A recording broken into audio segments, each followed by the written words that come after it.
돼지띠 여러분, 혹시 이런 생각 해보신 적 있으신가요?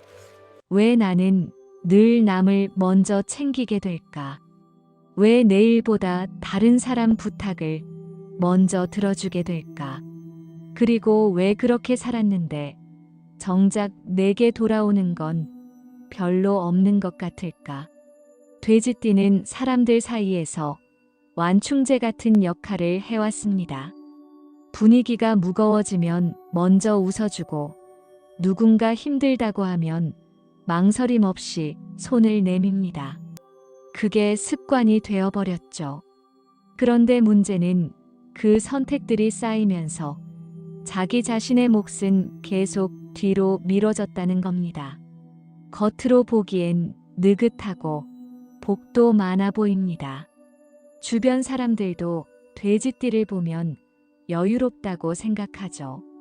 하지만 실제로는 책임과 부담을 혼자 짊어지고 살아온 경우가 정말 많습니다. 도움을 받은 사람은 금방 잊어도 도와준 쪽은 그 기억을 오래 간직합니다. 그게 바로 돼지띠의 특징이에요. 그렇게 살다 보니 어느 순간 이런 질문이 떠오르기 시작합니다. 나는 언제쯤 나를 위해 살 수 있을까? 내가 원하는 걸 먼저 선택해도 괜찮은 걸까? 2026년 병오년은 바로 그 질문에 답을 내려야 하는 해입니다. 지금까지의 삶의 패턴을 계속 유지할 것인지 아니면 이제는 멈추고 방향을 바꿀 것인지 결정해야 하는 중요한 시기예요. 이 해는 돼지띠에게 더 베풀라고 요구하는 해가 아닙니다. 오히려 그 반대입니다. 이제는 지키라는 메시지를 던지는 해예요. 남에게 주던 에너지를 이제는 나에게 먼저 쓰라고 말하는 해입니다. 지금부터 2026년 돼지띠 운세를 본격적으로 파헤쳐 보겠습니다. 어떤 흐름이 기다리고 있는지, 어떤 관계를 조심해야 하는지, 그리고 무엇보다 어떻게 해야 이 한 해를 내 편으로 만들 수 있는지 하나하나 짚어드릴게요. 끝까지 집중해서 들어주시면 분명 도움이 될 겁니다. 자, 그럼 본격적으로 2026년 돼지띠 운세의 핵심을 하나씩 풀어보겠습니다. 먼저 올해 전체 흐름부터 파악하고 가야 합니다. 2026년은 기회와 위험이 동시에 열리는 해입니다.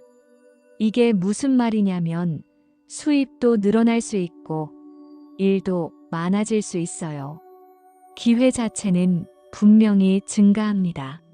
그런데 문제는 그만큼 돈과 에너지가 새어나갈 구멍도 함께 커진다는 겁니다. 쉽게 말해서 벌 기회는 많아지는데 동시에 부탁도 많아지고 투자 권유도 들어오고 금전적인 요청도 늘어난다는 거죠. 그래서 판단이 흐려지면 들어온 만큼 잃는 해가 될 수 있어요. 한쪽 주머니로 들어왔다가 다른 쪽 주머니로 그대로 빠져나가는 상황이 될 수 있다는 겁니다. 그래서 올해 돼지띠에게 가장 중요한 전략은 확장보다 관리입니다. 도전보다 선택이에요.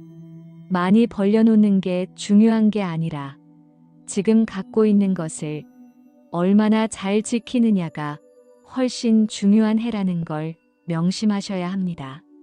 그럼 이제 관계 얘기를 해볼게요. 2026년에는 특정 사람들과 엮일수록 피로도가 높아지는 경향이 있습니다. 물론 띠 궁합이 전부는 아니지만 올해만큼은 조금 신경 쓰시는 게 좋아요. 먼저 뱀띠입니다. 뱀띠는 말은 굉장히 논리적으로 잘합니다. 설득력도 있고 듣다 보면 그럴듯해요. 그런데 막상 일이 생기면 책임은 회피하는 경향이 있어요. 돼지띠는 원래 책임감이 강하잖아요. 그래서 뱀띠와 일을 같이 하면 결국 돼지띠가 뒤처리를 도맡게 되는 경우가 많습니다. 올해는 특히 이런 구조가 반복될 가능성이 크니까 조심하셔야 해요. 다음은 원숭이띠입니다. 원숭이띠는 기회 제안을 정말 많이 합니다. 이거 해보자, 저거 해보자. 아이디어가 넘쳐나요. 그런데 문제는 결과가 불균형하다는 겁니다. 원숭이띠는 얻어가는 게 많은데 돼지띠는 정작 남는 게 없는 구조가 되기 쉬워요. 특히 금전적인 부분에서 손해를 보기 쉬우니까 올해는 원숭이띠의 제안에 신중하게 접근하시는 게 좋습니다. 그리고 의외로 조심해야 할 게 동띠인 돼지띠입니다. 같은 띠끼리 만나면 서로 이해도 잘하고 편하잖아요.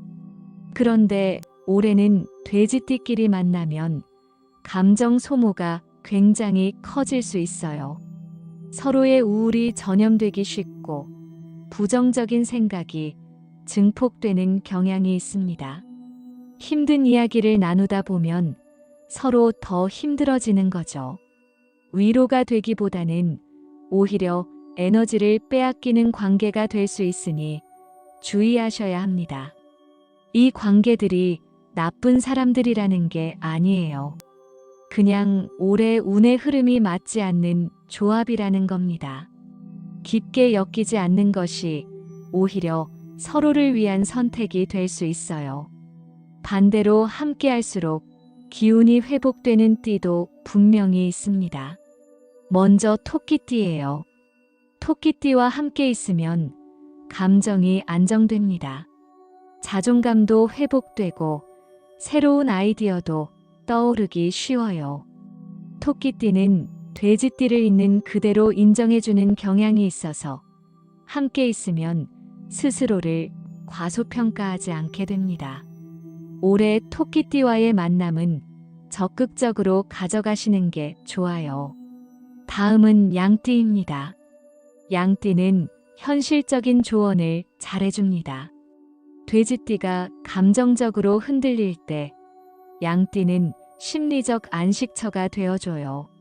판단이 흐려질 때 명확한 기준을 제시해주는 역할을 하기 때문에 올해 양띠와의 관계는 소중하게 유지하시는 게 좋습니다. 그리고 호랑이띠도 중요합니다. 호랑이띠는 결단력과 추진력이 강해요. 돼지띠가 우유부단할 때 호랑이띠는 보호막 같은 존재가 되어줍니다. 결정을 미루고 있을 때 밀어주는 힘을 주는 거죠. 올해 중요한 선택을 해야 할 때 호랑이띠의 조언을 들어보시면 도움이 될 겁니다. 이제 실천 방향을 구체적으로 말씀드릴게요. 올해 돼지띠가 반드시 실천해야 할 3가지가 있습니다. 첫 번째는 빠른 거절입니다. 돼지띠는 거절을 정말 못합니다. 거절하면 상대방이 상처받을 것 같고 관계가 나빠질 것 같아서 미루고 또 미뤄요. 그런데 미루는 친절은 오히려 오해를 낳습니다. 상대방은 될 줄 알고 기대하다가 나중에 안 된다는 걸 알면 더 실망하게 되거든요. 그래서 올해는 짧고 분명한 거절을 연습하셔야 합니다. 미안하지만 이건 어렵겠어. 지금은 도와줄 여유가 없어. 이 정도로 명확하게 말하는 게 오히려 관계를 지킵니다. 애매하게 대답했다가 나중에 문제가 되는 것보다 훨씬 낫다는 걸 기억하세요. 두 번째는 순환시키는 생활입니다. 돼지띠는 기운이 정체되기 쉬운 체질이에요. 그래서 올해는 의식적으로 순환을 만들어줘야 합니다. 물을 자주 마시고 걷고 땀을 배출하세요. 정체된 기운을 흘려보내야 재물도 움직입니다. 돈도 마찬가지예요. 꽉 쥐고만 있으면 안 돌아요. 그렇다고 마구 쓰라는 게 아니라 나를 위해 의미 있게 쓰라는 겁니다. 물 흐르듯이 들어오고 나가는 순환을 만들어야 새로운 기회도 들어올 수 있어요. 세 번째는 나에게 쓰는 소비입니다. 지금까지 돼지띠는 남을 위한 지출이 너무 많았어요. 선물도 많이 사주고, 밥도 많이 사주고, 필요하다고 하면 도와주고. 그런데 정작 본인한테는 아껴요. 이게 제일 안 좋습니다. 올해는 반대로 가야 해요. 남을 위한 지출은 줄이고 나의 편안함과 만족을 우선하세요. 좋은 친구를 사는 것, 편한 옷을 사는 것, 맛있는 걸 먹는 것. 이런 게 사치가 아니에요. 나를 지키는 투자입니다. 이걸 해야 에너지가 회복되고 다른 일도 잘할 수 있어요. 이제 재물 관리 얘기를 해볼게요. 올해 돼지띠의 재물운은 나쁘지 않습니다. 오히려 들어올 기회는 많아요. 그런데 관리를 못하면 그대로 빠져나간다고 했죠. 그래서 몇 가지 실천할 게 있어요. 먼저 금색이나 흰색 계열의 소품을 가까이 두세요. 지갑, 휴대폰 케이스, 작은 장식품 같은 것들이요. 이런 색상은 재물을 안정시키는 에너지가 있습니다. 풍수적으로도 그렇고 심리적으로도 정돈된 느낌을 주기 때문에 도움이 돼요. 그리고 집의 북쪽 방향을 정리하세요. 북쪽은 돈의 흐름과 관련이 깊은 방향입니다. 이곳이 어지럽거나 막혀 있으면 재물이 새어나가기 쉬워요. 깨끗하게 정리하고 환기도 자주 시키세요. 불필요한 물건은 과감하게 버리는 게 좋습니다. 물과 식물도 중요합니다. 작은 화분이라도 하나 키우세요. 물을 주면서 생명을 돌보는 행위 자체가 생기를 보완해 줍니다. 그리고 이게 기회를 유지하는 에너지로 연결돼요. 단, 물은 자주 갈아줘야 하고 식물도 죽은 잎은 바로바로 정리해야 합니다. 정체된 에너지는 독이 되거든요.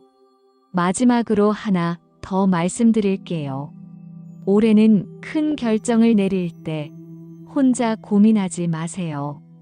돼지띠는 혼자 끙끙 앓다가 결국 다른 사람 의견에 휘둘리는 경우가 많아요. 그것보다는 처음부터 믿을 수 있는 사람한테 의견을 구하는 게 낫습니다. 단, 여기서 중요한 건 누구한테 물어보느냐예요. 아까 말한 토끼띠, 양띠, 호랑이띠처럼 올해 나와 에너지가 맞는 사람한테 물어보세요. 그리고 조언을 들었으면 결정은 본인이 하셔야 합니다. 조언은 참고일 뿐이에요. 최종 선택권은 언제나 본인한테 있다는 걸 잊지 마세요. 지금까지 2026년 돼지띠 운세의 핵심을 쭉 살펴봤습니다. 정리하면 올해는 확장의 해가 아니라 관리의 해입니다. 많이 받아들이는 것보다 잘 지키는 게 중요하고 새로운 관계를 넓히는 것보다 기존 관계를 정리하는 게 필요해요. 그리고 무엇보다 나를 먼저 챙기는 연습을 해야 하는 해입니다. 자, 여기까지 2026년 돼지띠 운세를 상세하게 살펴봤습니다. 이제 정리하면서 마무리할게요. 2026년은 돼지띠에게 더 착해지라고 요구하는 해가 아닙니다. 오히려 정반대예요. 지나치게 착했던 선택들을 이제는 멈추라고 말하는 해입니다. 지금까지 여러분이 해왔던 배려와 희생은 결코 사라지지 않습니다. 그건 여러분의 가치이고 강점이에요. 다만 이제부터는 그 에너지를 밖이 아닌 자기 자신에게 먼저 쓰라는 시기라는 겁니다. 많은 돼지띠분들이 착하게 살면 복이 온다고 믿으면서 살아왔어요. 그런데 착한 게 문제가 아니라 경계 없이 착한 게 문제였던 겁니다. 선을 긋지 않고 베풀다 보니 정작 본인은 텅 비어버리는 거죠. 올해는 그 선을 분명하게 그어야 합니다. 여기까지는 내가 할 수 있는 것, 여기부터는 할 수 없는 것. 이걸 명확하게 구분하는 연습을 해야 해요. 그게 이기적인 게 아니에요. 그게 정상적인 겁니다. 돼지띠의 진짜 강점은 참고 버티는 힘이 아닙니다. 사랑과 돈을 오래 품을 수 있는 그릇이 있다는 거예요. 관계를 오래 유지할 줄 알고 재물을 안정적으로 관리할 수 있는 능력이 있어요. 그런데 그 그릇을 계속 비워두면 아무 의미가 없잖아요. 그 그릇을 비워두지 않기로 결심하는 순간 2026년은 불안의 해가 아니라 안정의 해가 됩니다. 흔들리는 해가 아니라 중심을 잡는 해가 되는 거죠. 물론 쉽지 않을 겁니다. 습관을 바꾸는 건 원래 어려운 일이에요. 거절하는 것도 처음엔 죄책감이 들고 나한테 먼저 쓰는 것도 어색하게 느껴질 거예요. 그래도 해야 합니다. 작은 것부터 하나씩 시작하면 돼요. 오늘 누가 부탁하면 일단 생각해 볼게라고 말하는 것부터 시작하세요. 바로 응, 알았어 하지 말고요. 그리고 이번 주에 나를 위한 소비를 딱 하나만 해보세요. 작은 것도 괜찮아요. 그게 시작입니다. 이제는 퍼주는 돼지가 아니라 누릴 줄 아는 돼지띠의 시간입니다. 여러분은 충분히 잘해왔어요. 이제는 그 에너지를 돌려받을 자격이 있습니다. 2026년이 여러분에게 진짜 안정과 만족을 가져다주는 해가 되길 진심으로 바랍니다. 여기까지 영상 봐주셔서 정말 감사합니다. 돼지띠 여러분, 올해는 꼭 본인을 먼저 챙기는 한 해 되시길 바랄게요. 더 이상 미안해하지 마시고 당당하게 나를 위한 선택하세요. 도움이 되셨다면 좋아요와 구독 부탁드리고요. 댓글로 올해 목표나 다짐 같은 거 남겨주시면 제가 하나하나 다 읽어보겠습니다. 다른 띠 운세도 계속 업로드 예정이니까 주변에 필요하신 분들께 공유도 부탁드려요. 2026년 병오년 돼지띠 여러분 모두 건강하시고 원하시는 것들 다 이루시길 진심으로 응원합니다. 그럼 다음 영상에서 또 뵙겠습니다. 감사합니다.